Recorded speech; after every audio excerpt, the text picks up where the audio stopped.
Hello music instrument students. राग वर्गीकरण का चैप्टर चल रहा है, जैसे आपको पता ही है। प्राचीन काल में आपने पढ़ा, फिर उसके बाद मध्यकाल, अब ये आधुनिक काल है। आधुनिक काल मतलब आज का काल। आज के काल में जो संगीत को या राग को वर्गीकरण करने की जो पद्धतियाँ प्रचलित हैं उनके बारे में हम डिस्कस कर रहे हैं। कि सबसे पहले जो शुरू में जो हमारा आधुनिक काल कब से शुरू माना जाता है, 1901 से लेकर अब तक का सारा आधुनिक काल माना जाता है। तो वो 20th सेंचुरी कहलाती थी। 1901 से लेकर 2000 तक 20th सेंचुरी कहलाती थी। तो 20th सेंचुरी में सबसे पहले रागांग वर्गीकरण था।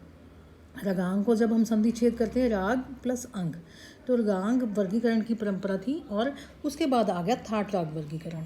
तो आजकल जो पद्धति हम प्रयोग कर रहे हैं वो थाट राग पद्धति है।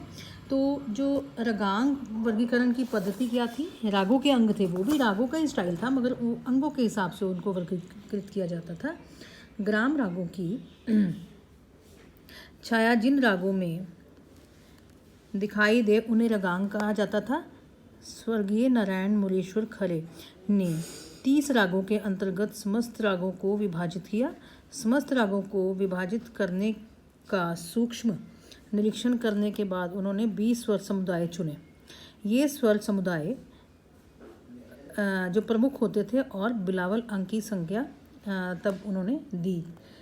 30 स्वर समुदाय चुन के, जो 30 स्वर समुदाय चुने उन्हीं को ही रागांग माना गया था।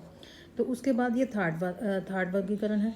उत्तर भारतीय संगीत में पंडित भातखंडे जी हुए हैं 20वीं सदी में, जिन्होंने थाट वर्गीकरण पद्धति को अच्छे ढंग से प्रस्तुत किया। और वही थाट राग पद्धति ही हमारा एक संगीत के रागों को वर्गीकरण करने के रूल में ऐड हो गई। तो पंडित भातखंडे जी ने जो संगीत को रागों को वर्गीकरण करने के लिए जो पद्धति निकाली उसे थाट राग वर्गीकरण पद्धति कहा जाता था। उत्तर भारत में पंडित वेंकट मुखर्जी जी के समय तक राग वर्गीकरण के लिए जो निश्चित पद्धति नहीं थी। हर पद्धति में कुछ न कुछ मतलब कमियां थी। कुछ ग्रंथकार मेल पद्धति को अपनाते थे और कुछ रागांग पद्धति को। पंडित भातखंडे जी ने जब संगीत क्षेत्र में प्रवेश किया तो वे महसूस उन्होंने किया कि उत्तर भारत के लिए दक्षिण जैसे दक्षिण भारत में मेल पद्धति थी, वैसे एक निश्चित सुव्यवस्थित राग वर्गीकरण की पद्धति होनी चाहिए।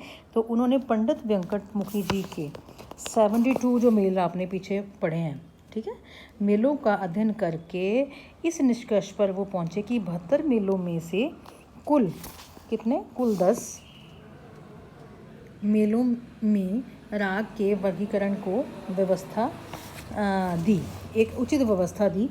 तो वो जो 72 थाटों में से जो 10 थाट उन्होंने चुने उनके नाम थे बिलावल थाट, कल्याण थाट, खमाज थाट, भैरव, पूर्वी थाट, मारवा थाट, काफ़ी थाट, असावरी थाट, भैरवी थाट, तोड़ी थाट।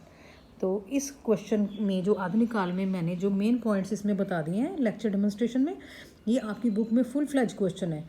और जो भी नोट्स आपने बनाने हैं इनको पूरा देख के, ये बुक मेरे पास जो है इसमें अपने ढंग से लिखा है, मगर वो जो आपकी बुक में संगीतानंद में है उसमें भी सेम इसी तरह से लिखा हुआ है। तो आपने आज आधुनिक काल का परिचय, आधुनिक काल में संगीत के जो वर्गीकरण की पद्धतियाँ थी उसको आपने पढ़ना है, रागांग वर्गीकरण और थाट राग वर्गीकरण।